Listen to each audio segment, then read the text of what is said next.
Top quality और consistent performance के लिए सिर्फ सिल्वर पंप्स एंड मोटर्स, नाम याद रखना। રાજકોટમાં જાહેરમાં આતંક મચાવનાર મહંતના આશ્રમ મુદ્દે એક મોટો ઘટસ્ફોટ થયો છે। ગાંજાના છોડ મળી આવ્યા બાદ હવે આશ્રમ જ ગેરકાયદે હોવાનો ખુલાસો થયો છે।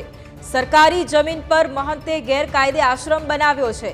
સાધુએ વાઘુદડ સર્વે નંબર 32 પર દબાણ કરી અને 3000 ચોરસ મીટર જગ્યા પર ગેરકાયદેસર બાંધકામ કર્યો હોવાનો ખુલાસો થયો છે।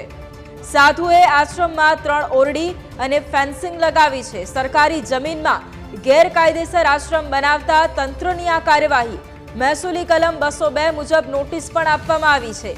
7 દિવસમાં દબાણ દૂર કરવા માટે તંત્રએ નોટિસ આપી છે। જો ગેરકાયદેસર બાંધકામ દૂર કરવામાં નહીં આવે તો જિલ્લા વહીવટી તંત્ર દબાણ હટાવશે।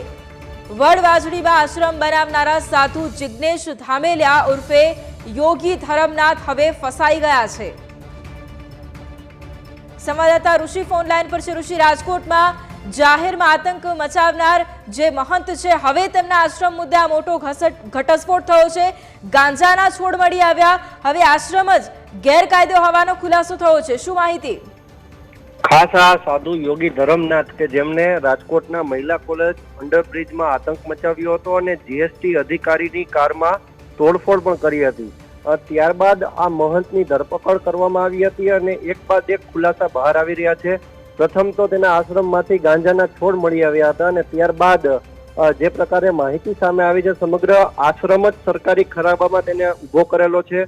આ સમગ્ર ખરાબામાં તેને ગેરકાયદેસર આશ્રમ ઉભો કર્યાનું સામે આવતા મામલતદાર દ્વારા તેને નોટિસ પણ ફટકારવામાં આવી છે। ખાસ સાધુએ વાઘુદડના સર્વે નંબર 32ની જગ્યા છે તેના 3000 ચોરસ મીટર જગ્યા ઉપર આ સમગ્ર ગેરકાયદેસર બાંધકામ ખડકીને વર્ષોથી તે પોતાનો આશ્રમ અહીં ચલાવતો હતો। હાલ તો અત્યારે કલમ 202 મુજબની નોટિસ ફટકારવામાં આવી છે। જો 7 દિવસમાં આ સાધુ કે તેના ચેલાઓ આ આશ્રમને સ્વેચ્છાએ દૂર નહીં કરે તો જિલ્લા વહીવટી તંત્ર બુલડોઝર ફેરવીને આ આશ્રમનો નિકાલ કરશે। બિલકુલ, આભાર ઋષિ તમામ જાણકારી માટે।